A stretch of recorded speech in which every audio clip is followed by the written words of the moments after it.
Integration की इस video में हम लोग देखने वाले हैं इंटीग्रेशन बाय सब्स्टिट्यूशन के बेसिस पे कुछ प्रॉब्लम्स। ये क्वेश्चन जो है काफ़ी इंपॉर्टेंट है, जो आपके बोर्ड एग्जाम में जो है पूछा जा सकता है। तो देखिए यहाँ पे सबसे पहला क्वेश्चन है कि integral of 1 by cos square x into 1 minus ten x का whole square with respect to x. अगला क्वेश्चन है integral of cos square root of x by square root of x with respect to x. फिर अगला question है integral of square root of sine 2x into cos 2x with respect to x. और फिर है integral of cos x by square root of 1 plus sine x with respect to x. ये सभी question को जो है इसी वीडियो में हम लोग इंटीग्रेट करेंगे, और यहाँ पे इंटीग्रेट करने के लिए जो है कहीं ना कहीं सब्स्टिट्यूशन का जरूरत पड़ेगा, इसीलिए हमारा टॉपिक लिखा हुआ है इंटीग्रेशन बाई सब्स्टिट्यूशन। अब ये आपको सोचना पड़ेगा कि इसमें हम किसको सब्स्टिट्यूट करें ताकि हमारा एक प्रॉपर फॉर्मेट में कन्वर्ट हो जाए और इजिली जो है इंटीग्रेट हो जाए। तो आइए देखिए सबसे पहले फर्स्ट नंबर क्वेश्चन को हम सॉल्व करते हैं, बस आप कंसंट्रेट होकर के देखते रहिए। फर्स्ट नंबर क्वेश्चन में आते हैं। तो यहां पे सपोज हम कर लेते हैं, सबसे पहले मान लेते हैं कि i इक्वल टू क्या है, तो integral of 1 by cos square x into 1 minus sine x, sorry 1 minus क्या है, तो टेन एक्स है, 1 माइनस टेन एक्स का whole square with respect to क्या आपका, तो एक्स। एकदम कॉन्सेंट्रेट होकर देखिए। अब यहाँ पे tan जैसे ही दिख गया, समझ लीजिए कि tan का dc जो होता है यानी डेरिवेटिव इस सेक स्क्वायर एक्स होता है। तो ये जो 1 बाई कॉस स्क्वायर एक्स है, जब ये ऊपर जाएगा तो ये बन जाएगा आपका सेक स्क्वायर एक्स, और नीचे क्या बचेगा, तो 1 माइनस टेन एक्स का होल स्क्वायर। समझ रहे ना। अब इसमें क्या करेंगे कि जो 1 माइनस टेन एक्स है इसको कुछ सिंपल वेरिएबल में मान लेंगे, क्योंकि क्या होगा, तो इसका डेरिवेटिव ये आ जाएगा और उसके बाद एक प्रॉपर फॉर्मेट में कन्वर्ट होगा और इजीली इंटीग्रेट हो जाएगा।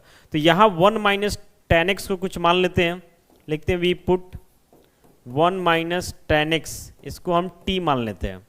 अब दोनों साइड जो है देख रहे ना x के टर्म में, तो दोनों साइड x के रिस्पेक्ट में डिफ्रेंशिएट करेंगे और इस पूरे को जो है t के टर्म में कन्वर्ट कर देंगे। तो 1 का डेरिवेटिव 0 हो जाएगा, माइनस टेन एक्स का डेरिवेटिव क्या हो जाएगा, तो सेक स्क्वायर एक्स हो जाएगा, और इधर आपका हो जाएगा dt बाई डी एक्स। अब ये घटेगा तो माइनस सेक स्क्वायर एक्स हो जाएगा और उधर से dx आ जाएगा, किसके इक्वल, तो dt के इक्वल हो जाएगा। अब आगे बढ़ते हैं तो ये माइनस को उधर भेज देंगे, तो फाइनली यहाँ से हो जाता है sec square x d x equal to कितना हो जाता है, तो माइनस dt हो जाता है। अब ये सभी वैल्यू को जो है यहाँ पे हमको क्या करना है, तो पुट कर देना है। तो पुट करेंगे तो यहाँ से i इक्वल टू हो जाता है इंटीग्रल ऑफ 1 बाई जो 1 माइनस टेन एक्स है, तो 1 माइनस टेन एक्स को t माने, बाकी यहाँ पे होल स्क्वायर है तो t का क्या हो जाएगा, तो स्क्वायर हो जाएगा।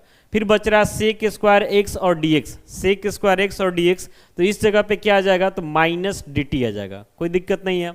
अब यहाँ से i इक्वल टू इसको हम लिख सकते हैं, ये माइनस हमारा बाहर हो जाएगा और t स्क्वायर है तो ऊपर जाएगा, तो t का पावर क्या हो जाएगा, तो माइनस 2 हो जाएगा विथ रिस्पेक्ट टू t हो जाएगा। तो i इक्वल टू यहाँ से हो जाता है x to the power n वाले फॉर्मूला पे इसको सेट कर देंगे, तो ये माइनस तो बाहर था रहेगा, तो t का पावर माइनस 2 प्लस 1 यानी माइनस 1, और नीचे भी क्या हो जाएगा, तो minus 1 plus constant of integration c। तो अब i इक्वल टू क्या हो जाता है, ये माइनस माइनस तो प्लस हो जाने वाला, और t का पावर माइनस 1 है तो इसको 1 बाई टी लिख सकते हैं, प्लस c हो जाएगा। तो फाइनली यहाँ से i इक्वल टू क्या हो गया, तो 1 बाई टी का वैल्यू कितना हो गया, तो 1 minus ten x plus constant of integration C, यानी फाइनली हम लोग को आंसर क्या मिला, तो 1 by 1 minus ten x plus constant of integration C. ये हमारे जो है क्वेश्चन नंबर 1 का सॉल्यूशन हो गया, और उम्मीद करते हैं कि आपको समझ में आ गया होगा। बाकी क्वेश्चन में देखिए सब समझ में आ जाएगा, और वीडियो पूरा करने के बाद एक बार खुद से प्रैक्टिस कीजिएगा, और देन जो है इस टाइप का क्वेश्चन आप प्रैक्टिस कीजिएगा, आपसे क्वेश्चन बनेगा। और आप अगर हमारे इंटीग्रेशन के प्लेलिस्ट में जानते हैं तो आपको बहुत सारा क्वेश्चन मिलेगा, मतलब इतना अलग अलग क्वेश्चन मिलेगा कि आप सबको कंप्लीट कर लेते हैं, तो कहीं से भी क्वेश्चन मिलेगा तो फंसेगा नहीं। अगर फंसता भी है तो आप कमेंट करके उस क्वेश्चन को पूछिए, उस पर हम वीडियो कर देंगे। तो आइए क्वेश्चन नंबर 2 में सॉल्व करते हैं। क्वेश्चन नंबर 2 है integral of cos square root of x by square root of x with respect to x. तो आइए यहां पे लिखते हैं, सबसे पहले सॉल्यूशन में आएंगे। तो सपोज हो जाएगा, यानी मान लिया जाता है कि i इक्वल टू क्या आपका, तो integral of cos square root of x by square root of x with respect to क्या, तो एक्स है। अब यहाँ पे आपको पता होना चाहिए कि रूट एक्स का जो डेरिवेटिव होता है ये 1 बाई टू रूट एक्स होता है। तो यहाँ अगर हम रूट एक्स को मान लेते हैं तो इसका डेरिवेटिव 1/√x के टर्म में आएगा, बाकी 2 को हम एडजस्ट कर लेंगे तो इजीली जो है ये क्वेश्चन हमारा इंटीग्रेट हो जाएगा। तो यहाँ पे वही काम हम करते हैं, लिखते हैं वी पुट, मान लेते हैं कि रूट एक्स जो है ये हमारा t के इक्वल है। अब दोनों साइड x के रिस्पेक्ट में डिफरेंशिएट करेंगे तो रूट एक्स का डेरिवेटिव डायरेक्ट लिख रहे हैं 1/2√x होता है, और इधर t का डेरिवेटिव क्या हो जाएगा तो dt/dx हो जाएगा। अब इसको हम लिख सकते हैं 1/√x और उधर से dx ले लेते हैं, बाकी ये 2 डिवाइड में है तो इधर मल्टीप्लाई में आ जाएगा, यानी 2 dt हो जाएगा। अब ये सभी वैल्यू को यहाँ पुट करेंगे तो ये सारा जो है t में कन्वर्ट हो जाएगा और उसके बाद इजीली इंटीग्रेट भी हो जाएगा। तो i इक्वल टू यहाँ से लिख सकते हैं हम integral of cos root x, तो इसी एंगल को हम माने थे, नीचे भी रूट एक्स है बट इसको नहीं माने थे, क्योंकि इसको मानेंगे तो ये हटने वाला नहीं है। तो रूट एक्स के जगह पे t आ जाएगा, यानी कॉस t हो जाएगा, और dx बच रहा 1/√x dx, 1/√x dx, तो इस जगह पे क्या आ जाएगा तो 2 dt आ जाएगा, कोई दिक्कत नहीं है। अब i इक्वल टू क्या हो जाता है तो 2 जो है बाहर निकल जाएगा, तो integral of cos t with respect to t हो जाएगा। तो i इक्वल टू हो जाता है 2 आपका बाहर है, और कॉस t का इंटीग्रल t के रिस्पेक्ट में ही है, तो ये क्या हो जाएगा तो साइन t हो जाएगा, और plus constant of integration c हो जाएगा। तो फाइनली यहाँ से i इक्वल टू हो जाता है 2 साइन t के जगह पे क्या हो जाएगा तो स्क्वायर रूट ऑफ x हो जाएगा plus constant of integration c। ये हमारे क्वेश्चन नंबर 2 का सॉल्यूशन हो गया पूरा प्रॉपर तरीके से। अब आइए क्वेश्चन नंबर 3 को देखते हैं। क्वेश्चन नंबर 3 है integral of square root of sine 2x into cos 2x। Cos 2x root से बाहर है और विथ रिस्पेक्ट टू क्या हमारा तो x है। अब इसमें देखिए कैसे करते हैं। क्वेश्चन नंबर 3 आएंगे सॉल्यूशन में, तो सबसे पहले मान लेते हैं, सपोज करते हैं कि i इक्वल टू क्या तो integral of square root of sine 2x into cos 2x with respect to क्या तो x है। अब इसमें रूट के अंदर क्या दिखाई दे रहा है तो साइन 2x दिखाई दे रहा है, और साइन 2x का जब डेरिवेटिव करेंगे तो कॉस 2x के टर्म में आ जाएगा, कोई दिक्कत नहीं है। कॉस 2x का भी करते तो साइन 2x के टर्म में आ जाएगा, लेकिन ये रूट के अंदर है तो इसका वैल्यू पुट नहीं कर पाएंगे, लेकिन ये क्या है रूट से बाहर है, इसलिए कॉस 2x को ना मान के हम किसको मानेंगे तो साइन 2x को मानेंगे। यही अगर रूट नहीं रहता तो आप साइन 2x को भी मानते तो इस टर्म में आ जाता, या कॉस 2x को मानते तो इस टर्म में आ जाता, दोनों तरीके से बन जाता। बट अभी रूट लगा हुआ तो जो रूट के अंदर है उसी को मानना है। अगर मान लेते ये रूट से बाहर होता, ये रूट के अंदर होता तो इसको मानते हैं, समझ रहे ना बात को। तो अभी हम साइन 2x को मानेंगे, तो लिखेंगे we put sine 2x equal to t मान लेते हैं। अब दोनों साइड x के रिस्पेक्ट में डिफरेंशिएट करेंगे तो sin 2x का डेरिवेटिव cos 2x, और चेन रूल से जब आगे बढ़ेंगे तो ये 2 बाहर भी निकल जाएगा, यानी इसका डेरिवेटिव 2 cos 2x हो जाएगा, और इधर आपका हो जाएगा dt/dx। अब इसको हम लिख सकते हैं cos 2x dx, 2 का जरूरत इधर नहीं है तो इस 2 को हम राइट में भेज देंगे तो 1/2 dt बन जाएगा।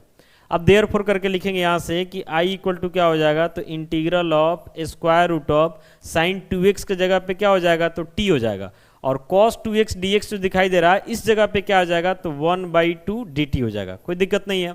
अब आगे बढ़ते हैं, तो 1/2 जो है कांस्टेंट है तो इसको बाहर कर लेंगे, तो 1/2 बाहर हो जाएगा, तो इंटीग्रल ऑफ रूट t है, यानी t का पावर 1/2 समझेंगे, और विथ रिस्पेक्ट टू क्या हो जाएगा तो t हो जाएगा।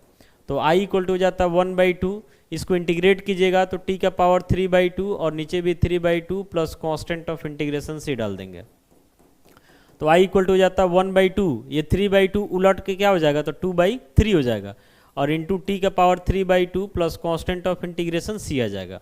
अब ये 2 से 2 कट जाएगा, तो i इक्वल टू आपका क्या मिल जाएगा तो 1/3 इंटू टी का power 3/2 plus constant of integration c, यानी i इक्वल टू मिला 1/3, और t का जो वैल्यू दिखाई दे रहा है t ये क्या है तो साइन 2x है, इसका होल पावर क्या हो जाएगा तो 3/2 हो जाएगा plus constant of integration c। ये हमारा क्वेश्चन नंबर 3 का सॉल्यूशन हो गया पूरा प्रॉपर तरीके से। अब आइए क्वेश्चन नंबर 4 को देखते हैं, कंसंट्रेट होकर के आप देखते रहिए बस। क्वेश्चन नंबर 4 में आते हैं, तो इसमें integral of cos x by square root of 1 plus sine x with respect to क्या तो x है। आप प्रैक्टिस कर लीजिएगा ना, तो इस टाइप का क्वेश्चन जैसे ही देखिएगा आपको समझ में आ जाएगा कि हमको क्या पुट करना है। आप मन में सोच के भी रख सकते हैं हम जब सॉल्व करते हैं उसके पहले, और देखिए कि वो चीज़ होता है या नहीं। अगर होता है तो अच्छा बात है, नहीं होता तो फिर आप सोचिए कि आप कहाँ गलती कर रहे हैं। तो सपोज करते हैं कि i इक्वल टू यहाँ से हो जाता है integral of cos x by square root of 1 plus sine x with respect to क्या हो जाएगा, तो x हो जाएगा। अब जो स्क्वायर रूट के अंदर 1 प्लस साइन एक्स दिख रहा है ना, इसका डेरिवेटिव होता है कॉस एक्स, तो आराम से 1 प्लस साइन एक्स को ही मान लेंगे, बात बन जाएगा हमारा। यही नहीं कि अब रूट के अंदर के साथ जो है, जैसे square root of 1 plus sine x को मानते तो गड़बड़ हो जाएगा, क्योंकि रूट वाले का डेरिवेटिव कीजिएगा तो 1/2 रूट एक्स के फॉर्मेट में जाएगा, फिर वैल्यू पुट नहीं कर पाइएगा। तो ये सब भी ध्यान देना होता है कि पुट किसको करना है। तो यहाँ पे सिर्फ 1 प्लस साइन एक्स को करेंगे। मान लेते सिर्फ साइन एक्स को पुट कर लेंगे तो कोई फायदा तो मिलेगा नहीं, कॉस एक्स तो डेरिवेटिव आ जाएगा, बट 1 प्लस समथिंग आ जाएगा, फिर फंसा देगा आपको। इसलिए पूरा जो रूट के अंदर है 1 प्लस साइन एक्स, इसी को सपोज करेंगे। लिखेंगे we put 1 plus sine x, इसको हम t मान लेते हैं। अब दोनों साइड डिफ्रेंशिएट करेंगे तो 1 का डेरिवेटिव 0 और साइन एक्स का डेरिवेटिव cos x, और इधर हो जाता है आपका dt/dx।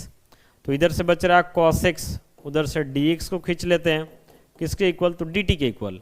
अब यहाँ से हम लिखेंगे देयरफॉर करके, वैल्यू सब पुट होगा तो i इक्वल टू हो जाता है आपका integral of square root of 1 plus sine x है, तो 1 प्लस साइन एक्स की जगह t माने तो स्क्वायर रूट ऑफ t हो जाएगा, और बाकी जो बच रहा है cos x dx, तो इस जगह पे क्या हो जाएगा, तो dt हो जाएगा।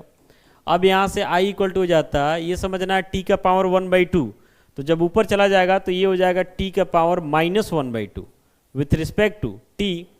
अब इंटीग्रेट करेंगे ना तो i इक्वल टू हो जाएगा t का पावर -1/2 प्लस 1, और नीचे भी -1/2 plus 1 plus constant of integration c हो जाएगा। तो i इक्वल टू यहाँ से क्या मिलेगा, तो 1 में से 1/2 कट जाएगा, नहीं पावर 1/2, नीचे भी 1/2 plus constant of integration c। तो i इक्वल टू क्या हो जाएगा, ये 1/2 उलट जाएगा तो 2 हो जाएगा, और t का पावर 1/2 को आप रूट अंडर t लिख सकते हैं plus constant of integration c। तो फाइनली i का वैल्यू हो जाएगा 2, स्क्वायर रूट ऑफ t है तो t के जगह पे क्या आ जाएगा, तो 1 plus sine x plus constant of integration c, यानी हम लोग को क्या आंसर मिला, तो 2 into square root of 1 plus sine x plus constant of integration c। ये हमारे क्वेश्चन नंबर 4 का सॉल्यूशन हो गया। तो उम्मीद करते हैं कि ये चारों क्वेश्चन आपको समझ में आ गया होगा। बाकी कोई डाउट भी है तो आप कमेंट करके हमसे पूछ सकते हैं। मिलते हैं ऐसे अगली वीडियो के साथ। Thank you.